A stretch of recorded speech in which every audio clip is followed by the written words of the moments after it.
Bangkok में एक व्यक्ति अपने विला में बैठकर अपना लैपटॉप चला रहा था कि तभी उसको बहुत जोरदार एक्सीडेंट की आवाज सुनाई दी अपने घर के बाहर और वो तुरंत अपना लैपटॉप छोड़ के बाहर की ओर भागा। तभी उसने ये देखा कि एक लड़की ने अपनी टोयोटा फॉर्च्यूनर उसके विला में घुसा दी थी, यानी कि एक्सीडेंट कर दी थी। लेकिन बात यहाँ पर ये थी कि एक नहीं, दो नहीं, तीन नहीं, चार नहीं, पूरे 7 मुल्कों की पुलिस इस दिन का बेसब्री से इंतजार कर रही थी। और ये दिन था 5 जुलाई 2017 का। और जिस व्यक्ति की हम बात कर रहे हैं वो कोई मामूली इंसान नहीं, बल्कि अपनी लग्जरी लाइफ को बादशाहों की तरह गुजारता था। दिन को ऑडी, शाम को BMW और रात को रोल्स रॉयस चलाया करता था। दुनिया की नजर में ये एक सॉफ्टवेयर डेवलपर था, लेकिन असल में ये किंग ऑफ डार्क वेब के नाम से जाना जाता था। वो व्यक्ति जिसने सालों से अपनी आइडेंटिटी को छुपाए रखा, लेकिन एक छोटी सी गलती ने उसका पूरा भांडा फोड़ दिया, यानी कि प्रॉपर्टी, पैसा, दौलत और उसकी जान भी। लेकिन आखिर वो छोटी सी गलती कौन सी थी आखिर, और कैसे 7 कंट्रीज की पुलिस ने कोलैबोरेशन के साथ दुनिया के सबसे वांटेड डार्क वेब किंग को ढूंढा। यह बात है साल 2010 की, जब डार्क वेब धीरे धीरे बढ़ रहा था। डार्क वेब इंटरनेट की दुनिया का दूसरा और थोड़ा खौफनाक पहलू है। इसमें बहुत सारे तरीकों के इल्लीगल काम हुआ करते हैं। ड्रग और वेपन से लेकर टारगेटेड किलिंग के कॉन्ट्रैक्ट तक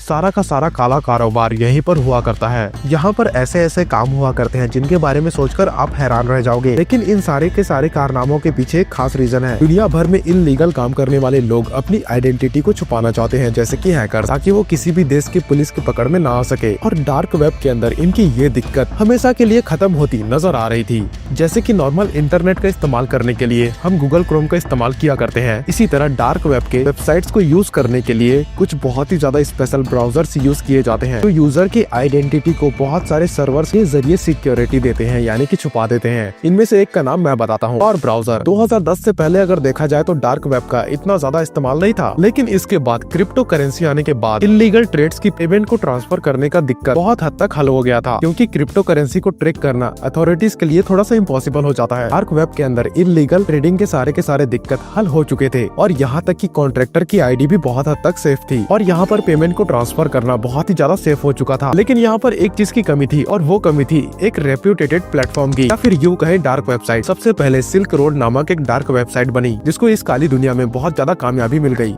2011 फरवरी के महीने में इसकी शुरुआत हुई थी, और उसी समय 1 लाख से भी ज्यादा कस्टमर्स ने इसका इस्तेमाल करना शुरू कर दिया था। लेकिन महज 2.5 साल के बाद इसका मालिक पकड़ा गया और इस वेबसाइट को तुरंत ही बंद कर दिया गया। लेकिन इस पर्टिकुलर बिजनेस की बहुत ज्यादा डिमांड होने के कारण कुछ ही दिनों में और भी बहुत सारी वेबसाइट्स खुल चुकी थी। लेकिन सिल्क रोड 2.0 और इवोल्यूशन नामक एक वेबसाइट भी शामिल थी। इन वेबसाइट्स में सेल परचेस के लिए कस्टमर अपने बिटकॉइंस प्लेटफॉर्म को दिया करते थे, और परचेसिंग के बाद ये बिटकॉइंस प्लेटफॉर्म का पर्टिकुलर कमीशन काट कर टेलर को मिल जाते थे। सीधी सी बात है, यहाँ पर काले कारनामे हुए करते थे। तो अक्सर साइट ऑपरेटर कस्टमर के सारे पैसे लेकर भाग जाते थे, जिसको अब हम एग्जिट स्कैम भी कह सकते हैं। और डार्क वेब की वजह से उनको ढूंढना बहुत ही मुश्किल था। अब यहाँ पर एग्जिट स्कैम की सूरत में ड्रग डीलर्स जो थे ना, वो सिंपली दूसरे प्लेटफॉर्म पर शिफ्ट हो जाते थे। आपको पता है कि डार्क वेब के शुरुआती सालों में यहाँ पर बहुत सारे घपले भी हुआ करते थे। एग्जिट स्कैम प्लेटफॉर्म ओनर्स का पकड़ा जाना और हैकिंग बहुत ही ज्यादा कॉमन थी। तो यहाँ पर एक बहुत ही रेप्यूटेड और ट्रस्टेड प्लेटफॉर्म की जरूरत थी। लेकिन तभी वक्त आता है 2014 का, जब डार्क वेब पर अल्फा बे नाम का एक डार्क वेबसाइट लॉन्च होता है। लेकिन पते की बात तो ये थी कि इसको लॉन्च करने वाले व्यक्ति का नाम किसी को नहीं पता था। वो अपने आप को अल्फा बे के नाम से एसोसिएट करता था, और उसका शॉर्ट नेम अल्फा 02 था। शुरुआत में इस पर्टिकुलर वेबसाइट के अंदर चोरी की गई क्रेडिट कार्ड की इन्फॉर्मेशन मिली जाती थी, लेकिन थोड़े ही दिनों बाद यहाँ पर दूसरे प्रोडक्ट की सेल और परचेस शुरू हो गई थी, जैसे कि फॉर एग्जाम्पल मनी लॉन्ड्रिंग और ड्रग्स।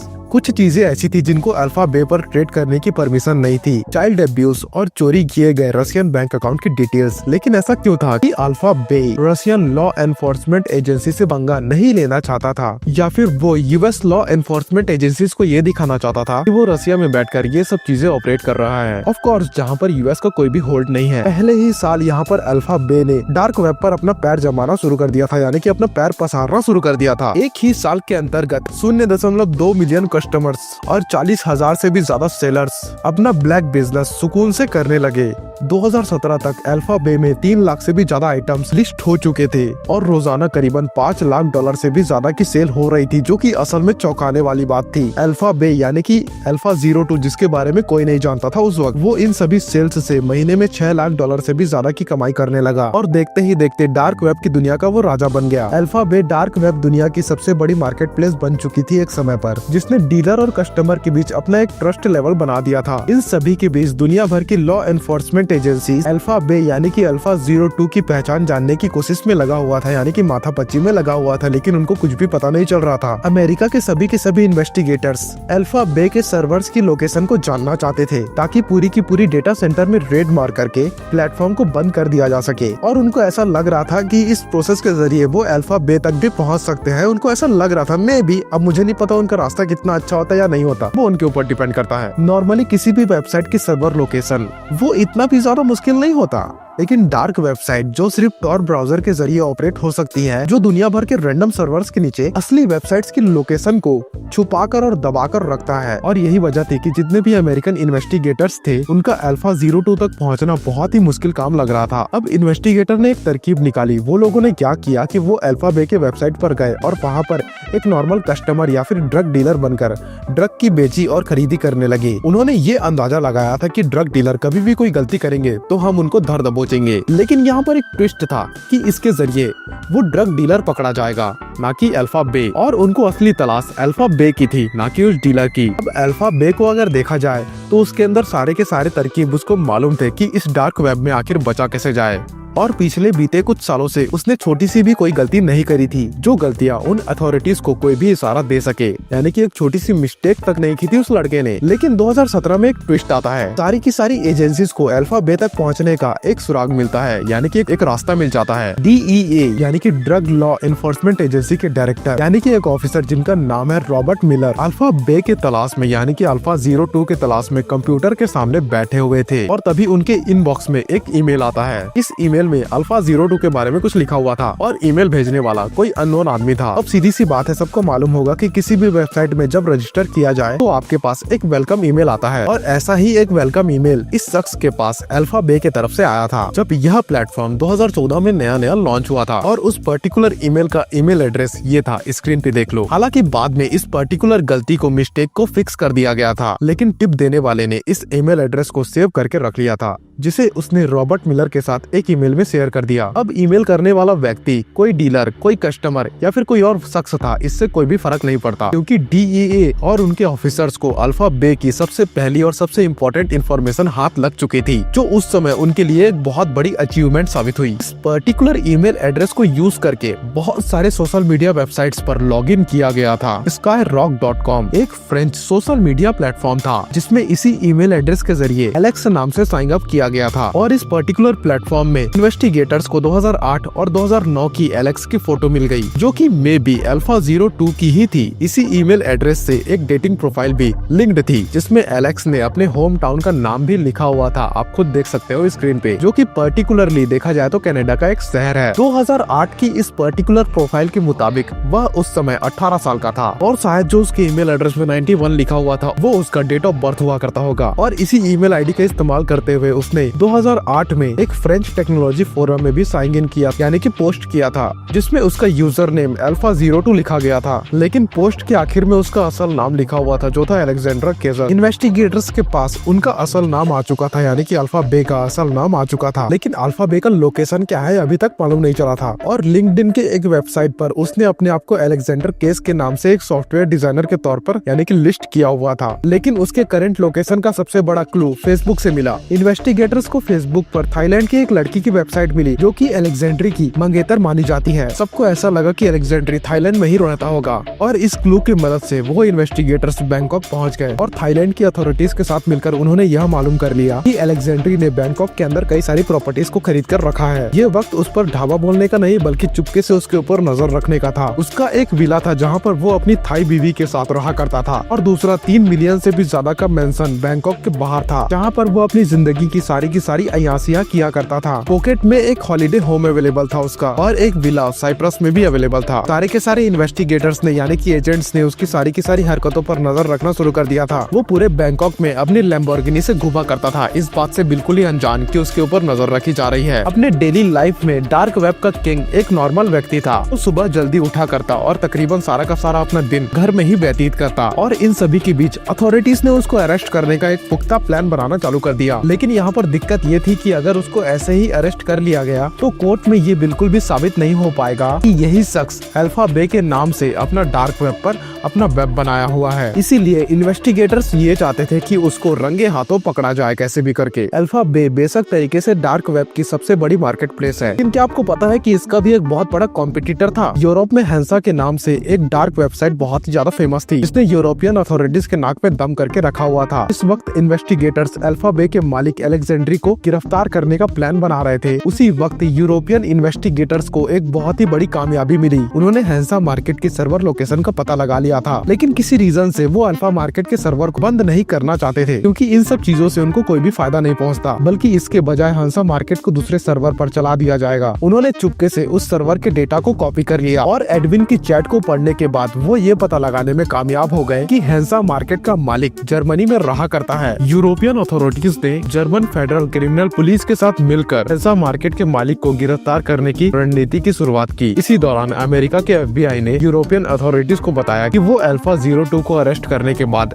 अल्फा बे को शटडाउन करने जा रहे हैं। अमेरिकन, जर्मन और यूरोपियन अथॉरिटीज समेत टोटल 7 अलग अलग कंट्रीज की एजेंसीज ने पूरे के पूरे ऑपरेशन को एक नया रंग देना चाहा, जिसको ऑपरेशन बेयोनेट का नाम दिया गया। प्लान के मुताबिक यूरोपियन अथॉरिटीज ने FBI को कहा कि वो अल्फा 02 को तब तक अरेस्ट ना करे जब तक हम यूरोप की हैंसा मार्केट पर अपना कंट्रोल जाहिर ना कर दे। और ये एजेंसीज का काफी ज्यादा चालाक फैसला था। डार्क वेब पर यह होता है कि जनरली जब एक वेबसाइट बंद होती है तो डीलर्स और सारे के सारे कस्टमर्स सिंपली दूसरी कोई और वेबसाइट पे शिफ्ट हो जाते हैं। हैंसा मार्केट जो कि दूसरी बड़ी डार्क वेबसाइट थी, इसलिए फॉर एग्जांपल जब अल्फा बे बंद होगी तो सारे के सारे डीलर्स और कस्टमर हैंसा मार्केट में शिफ्ट हो जाएंगे, जो कि पहले से यूरोपियन अथॉरिटीज के कब्जे में होगी और इसकी मदद से हजारों नए डीलर्स को पकड़ा जा सकेगा। ये उनका प्लान था। और ऑपरेशन बेयोनेट एक तरीके का हनी ट्रैप था। सभी चीजों के बीच अलेक्जेंड्री को किसी भी चीज की भनक नहीं थी और वो अपनी अयासियों में विलीन था। 30 जून 2017 को मिशन का पहला हिस्सा कामयाब हो गया था। यूरोपियन अथॉरिटीज ने एक ही वक्त में